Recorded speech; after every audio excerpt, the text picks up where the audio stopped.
लक्ष्मी कांतं कमलनयनं वंदे विष्णुं सर्वलोकैकनाथं श्री गजाननाय नमः। आता श्री सत्यनारायण देवाची कथा सांगतो। एकदा नैमिषारण्यात राहणाऱ्या सोनकादी ऋषींनी पुराण सांगणाऱ्या सुतांना प्रश्न विचारला। ऋषी विचारतात, हे मुनिश्रेष्ठा, मनातील सर्व बरे कोणत्या प्रकारे आपल्या तपश्चर्येने मिळते ते ऐकण्याची माझी इच्छा आहे, कृपया मला सांगा।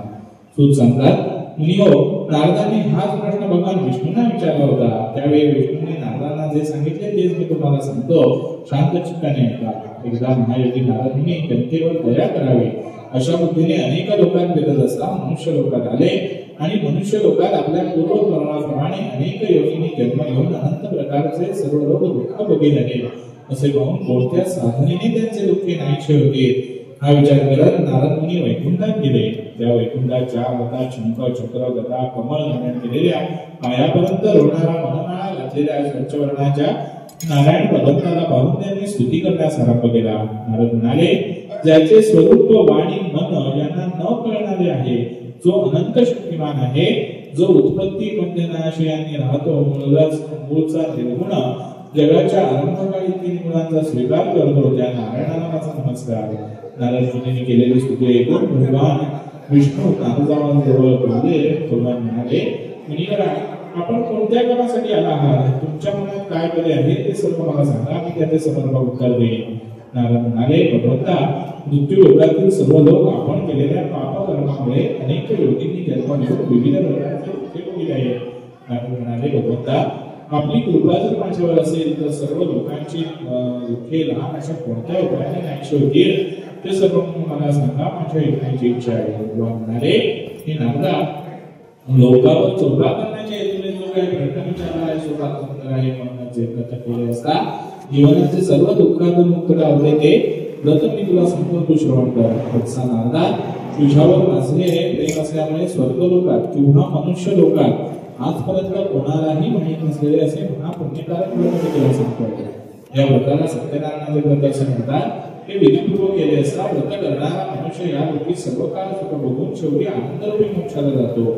त्यावर भगवान विष्णूचे काही ऐकून नारद म्हणाले, नारायणा, या व्रताचा फल काय, याचा विधी काय, हा व्रत पूर्वी कोणी केला ते विस्तारपणे करून मला सांगा, त्याप्रमाणे कधी करावे ते मला सांगा। हे नारदाचे वैष्णव भाषण ऐकून भगवान म्हणाले, नारदा, हे व्रत दुःख शोक यांना नाश करणारे असून धनधान्य आदी समृद्धी करणारे आहे, सर्व कार्यात विजयी करणारे असे हे व्रत आहे। शुभदिनी सत्यनारायणाचे पूजन करावे। केळी, दूध, तूप, साखर, गव्हाचा रवा यांनी केलेला प्रसाद सत्यनारायणाला अर्पण करावा। गव्हाचा रवा न मिळाल्यास तांदळाचा रवा घ्यावा, साखर न मिळाल्यास गुळ द्यावा। वरील सर्व वस्तू सवा प्रमाणात एकत्रित करून त्यांनी केलेला प्रसाद सत्यनारायणाला अर्पण करावा। आपले बांधव व मित्र यासह सत्यनारायणाची कथा ऐकत ब्राह्मणाला भेटण्यात यावी। नंतर बांधव व ब्राह्मण यासह भोजन करावे। नंतर भक्तीने प्रसाद भक्षण करून सत्यनारायणाचे पण गायन नृत्य करावे। हे पूजन सर्व कृत्य पवित्र अशा देवालयात करून सत्यनारायणाचे स्मरण करीत घरी जावे किंवा आपल्या घरातील देवताच्या ठिकाणी सत्यनारायणाचे व्रत करावे। पूर्वी सांगितल्याप्रमाणे भक्तिभावाने हे व्रत केले असता मनुष्यांच्या सर्व इच्छा पूर्ण होतात। कलियुगात सर्व जीवनाचा दुःख नाशनाचा सोपा उपाय आहे।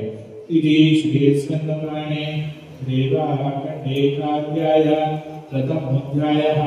हरे नमः, हरे नमः, हरे नमः। हे व्रत पूर्वी कोणी केले होते सांगते। सुंदर शकाशीने राजे ब्राह्मण होता। भूक व तहानेने वेळी झालेला त्या ब्राह्मण पृथ्वीतलावर फिरत असे। एकानिष्ठ धार्मिक ब्राह्मणावर कृपाच राहिली आहे। भगवंताने एका वृद्ध ब्राह्मणाचे रूप घेतले। शकाशीने राजे ब्राह्मणाला विचारला, तुम्हाला हे ब्राह्मणा, तू असं पृथ्वीतलावर कशासाठी फिरतो आहे? ते सगळं ऐकण्याची माझी इच्छा आहे। ब्राह्मण भेटला मला सांग। हे वृद्ध ब्राह्मण रूपी भगवंताचे भाषण ऐकून तो ब्राह्मण म्हणाला, मी अति दरिद्री ब्राह्मण आहे। मी भिक्षा मागण्यासाठी रोज पृथ्वीतलावर फिरतो आहे। भगवंता, दरिद्र नाहीसे करणारा एखादा सोपा उपाय असेल तर करून मला सांग। हे ब्राह्मणाचे भाषण ऐकून भगवान म्हणाले, सत्यनारायण नावाचा विष्णू सर्वांच्या सर्व इच्छा पूर्ण करणारा असून मनातील फल देणार आहे। जे व्रत केले असता मनुष्यांचे सर्व दुःखातून मुक्तता होते, ते सत्यनारायणाचे उत्तम असे व्रत रूप। त्यानंतर ब्राह्मणाने पूजनाचे सर्व विधान सांगून सत्यनारायण प्रभू तिथे तृप्त झाले. वृद्ध ब्राह्मणाने सांगितले, व्रत मी अवश्य केले नसता जरी ते ब्राह्मणाला निघायला लागले नाही. नंतर तो ब्राह्मण सकाळी असा मनाशी विचार करून गावात भिक्षा मागण्यासाठी गेला. त्या दिवशी त्या ब्राह्मणाला तो पैसे मिळाले. त्याने पूजनाची सर्व तयारी करून आपल्या बांधवासह सत्यनारायणाचे पूजन केले. नंतर तो दरिद्र ब्राह्मण सत्यनारायणाच्या व्रतामुळे सर्व दुःखातून मुक्त होऊन धनधान्य आणि समृद्ध झाला, आनंदित झाला. त्यावेळेपासून तो ब्राह्मण प्रत्येक महिन्याला सत्यनारायणाचे व्रत करू लागला. त्या व्रतामुळे तो सर्व पापातून मुक्त होऊन दुर्लभाचा मुक्त झाला.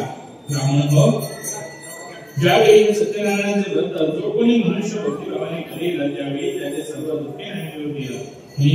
ज्याप्रमाणे नारायण भगवंताने सत्यनारायणाचे व्रत सांगितले आहे ते मी तुम्हाला सांगितले आहे. काय सांगू तुझी म्हणाय करता त्या ब्राह्मणापासून हे व्रत कोणी ऐकले पण नंतर कोणी केले प्रत्यक्षात कोणी आणले हे सर्व ऐकण्याची इच्छा सिद्ध आहे.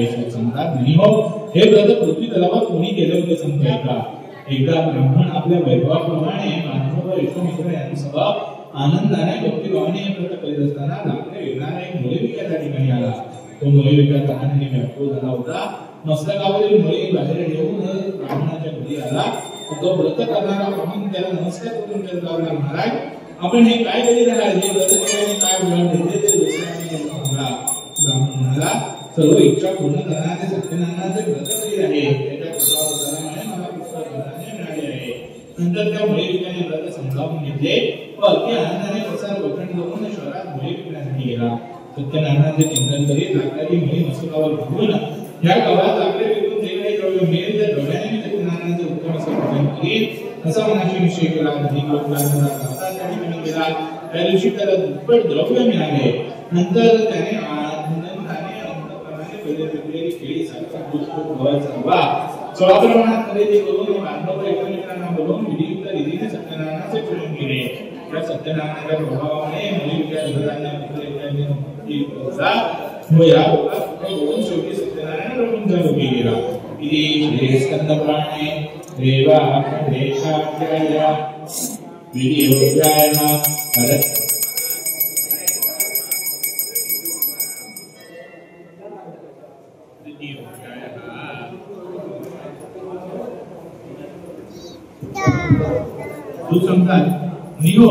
याविषयी आणखी एक कथा सांगतो. ती पूर्वी गौतमजी नावाचा एक सर्वभूम राजा होता. तो राजा जितेंद्र सत्य म्हणणारा भक्तिमान बुद्धिमान होता. प्रत्येक दिवशी आपण ब्राह्मणाला वेगळ्या संकटात पतिव्रता सुंदरवान अत्यंत रूपवान होती. तो राजा स्त्रीसह सत्यनारायणाचे पूजन करीत होता. त्यावेळी साधू नावाचा वाणी हे व्यापारासाठी पुष्कळ द्रव्य घेऊन तिथून जात होता. आला त्याने तिथे थांबला व विनयाने जाऊन महाराजाला विचारले. म्हणाला की राजा भक्तियुक्त अंतःकरणाने तू काय करीत मला सांग. माझी ऐकण्याची इच्छा आहे. राजा म्हणाला हे साधो पुत्र धन वगैरे प्राप्त करणारे आपलं तेजस्वी जाऊन पूर्ण होणारे सत्यनारायणाचे बांधवासह व्रत करीत आहे. राजाचे वाक्य ऐकून अत्यंत आदराने म्हणाला, महाराज आपण हे व्रत विस्तारपणे करून मला सांगा. मला पण विश्वासी नाही आहे. या व्रतामुळे नक्कीच मिळेल. त्यावेळी मला संतती होईल त्यावेळी मी सत्यनारायणाचे व्रत करेन असा त्याने मनामध्ये एक समज केला. व नंतर तिने हे व्रत आपल्या भाडीला सांगितले. भाडीला सांगितल्यानंतर पतिव्रता या आनंदी अंतःकरणाने तिची सेवा करून तिला 10व्या महिन्यामध्ये एक कन्यारत्न प्राप्त झाले. कन्या शुक्ल पक्षातील चंद्राप्रमाणे वाढू लागले म्हणून तिचे नाव कलावतीचे ठेवण्यात आले. थोड्या दिवसानंतर साधू आणि महिन्याला मधू आणि मिळाला. महाराज तुम्ही नमस केलेले सत्यनारायणाचे व्रत आपण का केले नाही? साधू म्हणाला तिच्या लग्नाच्या वेळेला आपण सत्यनारायणाचे व्रत करू बसे समाधान करून तो निघून गेला. काही वर्षे गेली आणि दिवस सोडले. तिची मुलगी लग्नासाठी योग्य झाली आहे असे ब्राह्मण त्यांनी सत्यनारायणाचा विचार करून लगेच एका वराला आज्ञा केली. तो वर आज्ञेप्रमाणे नावाच्या नगरात गेला. तो एका वाण्याच्या मुलाला घेऊन बोलतला. त्यावेळेला त्या सुवर्ण संतानाच्या वाण्याच्या मुलाला पाहून विधियुक्त रीतीने साधू वाण्याने कन्यादान केले. त्यावेळी दुर्दैवाने सत्यनारायणाचे व्रत करण्यास विसरल्यामुळे भगवान रागावले व साधू वाण्याला भयंकर दुःख प्राप्त होण्याचा शाप दिला. शाप दिल्यानंतर थोड्याच दिवसानंतर काय झाले तर सत्य हे दोघेही साधू आणि आपल्या व्यवसायामध्ये गुंतवणूक झाले असता ते दोघं जाऊन रत्नापुरी नावाच्या एका नगरात व्यापार करू लागले. श्रीमान धान्याचा व्यापार करू लागले. त्यावेळेला काही काळ अतिक्रम केल्यानंतर सत्यनारायणाच्या अवकृपेने त्या नगरातील राजाच्या राजवाड्यात चोरी झाली. चोरलेले द्रव्य चोर साधूच्या ठिकाणी राजा त्या ठिकाणी आले. आपल्या मागून राजदूत लावले असे म्हणून भरवले. त्यांनी ते चोरलेले द्रव्य तिथेच टाकले व आपण निघून गेले. नंतर त्या त्यांच्या मागून धावणारे राजदूत त्या ठिकाणी येऊन त्यांनी ते द्रव्य पाहतात हेच ते दोन चोर आहेत असे समजून दोघांनाही नमस्कार करून राजासमोर आणले. त्यावेळेला आम्ही चोर नाही आहोत असे म्हणाले. परंतु सगळे देवाच्या मायामुळे त्यांच्याकडून आहे. उलट अतिशय दुःख प्राप्त झालेले असे त्यांच्या घरातील जे काही द्रव्य होते ते चोराने चोरून नेले. त्या दिवशीपासून लिहावं दोषाने दुःखी झालेली साधूबाईंची भार्या घरोघरी जाऊन भिक्षा मागू लागली. कधीही घरोघरी जाऊन भिक्षा मागू लागले. एके दिवशी भिक्षा मागत असते एका ब्राह्मणाच्या घरी गेली. तिथे सत्यनारायणाचे पूजन चालले होते. पाहिले तिथे सांगले सत्यनारायणाचे पूजा कथा श्रवण केले. दुःख विनाशाची प्रार्थना केली व घरी आली. त्यावेळेला प्रार्थना झाली होती. त्यामुळे आईने घराला पोरी एवढ्या रात्र होईपर्यंत तू कुठे गेले होतेस? तुझ्या मनात काय वेळ चालू आहे? त्यावेळेला ती म्हणाली सर्व मनोरथ करणारे असे मी प्रथमी पाहून आले आहे. त्याच्याकडे प्रार्थना करून आले आहे. त्यावेळेला साधूबाईंची भार्या अत्यंत आनंदी झाली. तिने सांगितले आपले सत्यनारायणाचे व्रत आले आहे ते आपण पूर्ण करू. पूर्ण होईल. त्यावेळेला साधूबाईंच्या भार्येने नातेवाईकांना बोलावले. ते यथाशक्ती सत्यनारायणाचे पूजन केले. सत्यनारायणाच्या पूजनामुळे सत्यनारायण प्रभू संतुष्ट झाले. लगेच राजाच्या स्वप्नात जाऊन त्याने राजाला सांगितले हे नृपश्रेष्ठा तू जे दोन वाणी बंदीला टाकले आहेत ते निरपराधी आहेत. त्यांना सोडून दे. त्यांचे कर्म चूक नाही. त्यांना दैवयोगामुळे सर्व भोगावे लागले असे जर नसेल तर तुझा धनसंपत्तीचा तुझा नाश होईल. त्याने राजाने ही विषय विचारला. सकाळी सभेमध्ये स्वजनांना सर्व स्वप्न सांगितले व लगेचच त्या दोघांनाही कमी करण्याची आज्ञा केली. राजाच्या आज्ञेप्रमाणे राजदूत दोघांनाही किल्ल्याच्या कारागृहात पहिल्या वगैरे बांधून राजासमोर आणून ठेवले. राजाने त्यांना भाषण करून संतुष्ट केले. या दोघांनी मात्र शिक्षेच्या भीतीपोटी त्यांच्याशी काही भाषण केले नाही. राजाने त्यांना छोटे मंडळी सामग्री मिळवले. वस्त्र अलंकार गौरव केले व जे काही द्रव्य घेतले होते ते दुप्पट करून त्यांना दिले केले. त्यावेळेला त्या दोघांनी नम्रपणे राजाला नमस्कार करून त्यांना बोलला की तुमच्याच कृपेने आम्ही घरी जात आहोत असे म्हणून आपल्या घरी जाण्यास निघाले.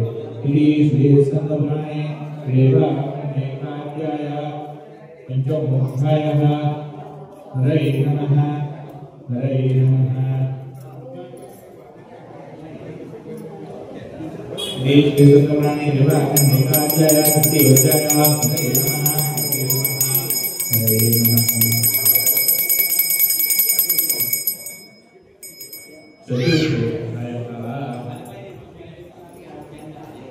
नंतर वाटेल निघणी होत नाही म्हणून त्याने ब्राह्मणाला दक्षिणा दिली व आपल्या घरात जाण्यास निघाले. काही थोड्या दिवसानंतर एका बंगल्यावर थांबले व त्या ठिकाणी सत्यनारायण प्रभू या वाण्यांची परीक्षा घेण्यासाठी त्या दोघांनाही जाऊन प्रश्न विचारले म्हणून एका संन्यासाचे लोक दिसले व त्या दोघांनी वाणीपुत्राजवळ गेले व त्यांना विचारले तुमच्या नौकेत काय वेळ आहे? तेव्हा धनाने उन्मत्त झालेले हे वाणीपुत्र त्यांची निंदा करून असू लागले व म्हणाले महाराज आमचे डोके घेण्याची तुमची इच्छा आहे का? आमची नौका तर वेदी व पानाने भरलेली आहे. असे उन्मत्तपणाचे वचन ऐकून सत्यनारायण प्रभू म्हणाले तुमचे बोलणे खरे हो असे करून समुद्रावर जाऊन ते आपल्या ध्यानात बसले. हे दूर गेलेले पाहून या दोघांनीही आपले नित्यकर्म केले. पुन्हा नौकेकडे येऊन पाहतो तर काय हलकेपणामुळे नौका वर आलेली दिसते. आश्चर्यचकित झाले. ते भूमीवर तिथे चिंता करू लागले. नंतर जावई म्हणाला शोकावले तरी हात संन्यासाने जो काही शाप दिला आहे ते शापामुळे जे सर्व घडले आहे. संन्यासी पाहिलेले करण्यास म्हणत आहे आपण त्याला शरण लावूया. पुढे तिथे गेले. त्यांनी त्या संन्यासी पुढे येतीला नमस्कार केला. पुन्हा नमस्कार केला व म्हणाले तुमच्या चरणी मी जे काही कृपे बोललो आहे त्या अपराधाची मला क्षमा करा. पुढे मला मिळवून द्या. त्यावेळेला सत्यनारायण प्रभू संतुष्ट झाले. तो म्हणाला हे साधूपणे ऐक माझ्या पूजने वेळेपासून पराभूत झाल्या असल्यामुळे माझ्या आज्ञेप्रमाणे तुला वारंवार उत्तर प्राप्त होत आहे. माझे पूजन कर तुझे मनोरथ पूर्ण होईल. असे ऐकताच तो साधूपणे म्हणाला ब्रह्मादिक देवही तुझे गुण रूप जाणू शकत नाही. तेव्हा हे एक आश्चर्य आहे. मी एक सामान्य माणूस आहे. मी तुला कसे काय केले जाणेन, मला क्षमा कर, मी तुझे यथासांग सेवा करेन, मी तुझ्या सत्यनारायणाचे पूजन नक्की करेन असे बोलून पुन्हा पुन्हा त्यांना नमस्कार करता त्यावेळेला दिनांचा रक्षण करणारा नाथ सतत झाला. त्याने योग्य तो वर देऊन अदृश्य झाला. नंतर पुन्हा ते नौकेकडे येऊन पाहत काय पूर्वीप्रमाणे त्याला नौका भरलेली दिसली. असं बोला सत्यनारायणामुळे झाला म्हणून तिथेच त्याने जे बांधव होते त्यांना येऊन सत्यनारायणाचे पूजन केले. कृपा प्रसादाने प्रसाद घेऊन आपल्या नगरात जाण्यास निघाले. नगराच्या जवळ आल्यानंतर आपल्या बंदरावर आले व एका दूताला आज्ञा केली. दूत आज्ञेप्रमाणे घरी गेला. त्यांच्याकडून सत्यनारायण पूजन चालले होते. तलावावर सत्यनारायण पूजन केले होते ते पाहून तो दूत म्हणाला, पुष्कळ द्रव्यासह साधू आणि जावई नदीच्या बंदरावर आले आहेत. एकदाच साधू आणि भार्येने मुलीला सत्यनारायणाचे पूजन चालले होते ते करण्यास सांगितले व आपण पती दर्शनासाठी गेले. त्यावेळेला कलावतीने सत्यनारायणाचे पूजन केले.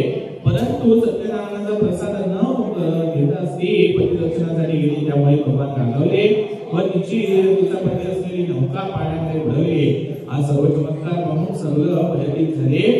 त्या देवाच्या अवकृपेमुळे झाले असणार म्हणून चिंता करू लागले. त्यावेळेला आपला पती नाहीसा झालेला पाहून त्यांनी सती जाण्याचा निश्चय केला. सतीला हे सर्व पाहून ते भयभीत झाले व तेवढ्यात आकाशवाणी झाली. दिनांतर रक्षण करणारा नाथ म्हणाला, हे साधू म्हणा, तुझ्या मुलीने प्रसादाचा त्याग केल्यामुळे तिला पती दर्शन झाले नाहीये. घरी जाऊन प्रसाद भक्षण करून यायला सांग. तिचा पती नक्कीच मिळेल. ती घरी गेली. सत्यनारायणासमोर बसली, प्रार्थना केली. प्रसाद भक्षण करून पुन्हा येऊन पाहते तर काय झालेला असं तिचा पती सुटकेस पडला. हा सर्व चमत्कार पाहून तिथे ती दिनांच्या रक्षण करणारा नाथाला सारखा नमस्कार केला व साधूमान्याने सर्वांना सांगितले, इथून पुढे प्रत्येक संक्रांतीला व पौर्णिमेला सत्यनारायणाचे व्रत करेन. व त्या दिवशीपासून प्रत्येक संक्रांत व पौर्णिमेला सत्यनारायणाचे व्रत करू लागला. शेवटी ह्या नंतराचा शुभ होऊन शेवटी आनंदरूपी मोक्षाला गेला. इति श्री स्कंदपुराणे देवाखंडे कात्याय चतुर्थोऽध्यायः. हरे नमः हरे नमः हरे नमः. पंचमोऽध्यायः. तू सांगतात मुनी हो, याकडे आणखी एक कथा सांगतो. म्हणता म्हणजे नावाचा एक राजा ते पालन करण्यास अतिशय तत्पर होता. त्याने प्रसादाचा त्याग केल्यामुळे अतिशय दुःख प्राप्त झालेले असे. तो एके दिवशी वाघ सिंह यांची मारहाण करून एका वडाच्या झाडाजवळ येऊन बसला. त्या ठिकाणी गोपी बांधव सत्यनारायणाचे पूजन करत होते. त्यांनी पाहिले, तिथे गेला नाही, नमस्कारही केला नाही. तरी पण गोपी बांधवांनी तीर्थप्रसाद आणून राजासमोर ठेवला. तर राजाने ते प्रसादाचं भक्षण केला नाही. त्याने त्याग केला.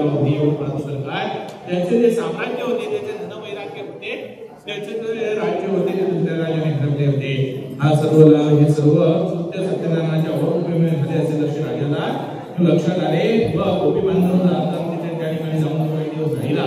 तिथे राहून त्याने सत्यनारायणाचे पूजन केले. पुन्हा आपल्या नगरात येऊन पाहतो तर काय त्या राजाने स्वस्तांनी देवी राज्य घेतली होती त्याला परत दिले. हा सर्व लाभ सत्यनारायणामुळे झाला आहे. म्हणून सर्वांनी सत्यनारायणाचे पूजन करावे. जो कोणी सत्यनारायणाचे पूजन करतो, फळदेणारी कथा भक्तिभावाने श्रवण करतो, त्याला सत्यनारायणाच्या कृपा प्रसादामुळे धनधान्य आदी वस्तूंचा लाभ होतो. जो नित्य असेल त्याला द्रव्य मिळते. जो बंधनात पडलेला असेल तो बंधनातून मुक्त होतो. जो भयभीत झालेला असेल तो भयभीतातून मुक्त होतो. इच्छित ऐश्वर्य संपूर्ण या लोकी सुख होऊन अंती सत्यनारायणाच्या नगरात जातो. देवव्रत केले असता मनुष्यांच्या सर्व दुःखातून मुक्त होते. सत्यनारायणाचे व्रत मी तुम्हाला सांगितले. विशेष करून सत्यनारायणाची पूजा ही कलियुगात फल देणारी आहे. या देवाला कोणी काल म्हणतात, कोणी ईश म्हणतात, कोणी सत्यदेव म्हणतात, कोणी सत्यनारायण म्हणतात. नाना रूपी धारण करणारा, भक्तांच्या इच्छा पूर्ण करणारा भगवान कलियुगात सत्यनारायण व्रत उभे राहिला. जो कोणी सत्यनारायणाची कथा पठण करेल किंवा श्रवण करेल त्याची सर्व पापे सत्यनारायणाच्या कृपा प्रसादामुळे नाहीशी होतील. इति श्री स्कंदपुराणे देवाखंडे कात्याय पंचमोऽध्यायः. हरे नमः हरे नमः हरे नमः.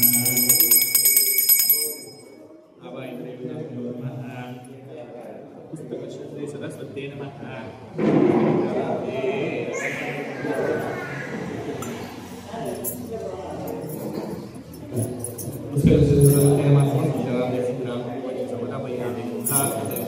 पुष्पाणि समर्पयामि.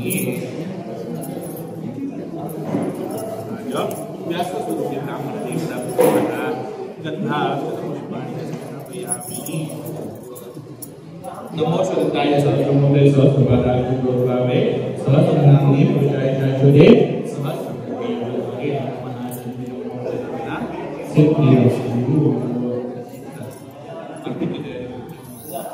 पंचतत्व आणि जुळवी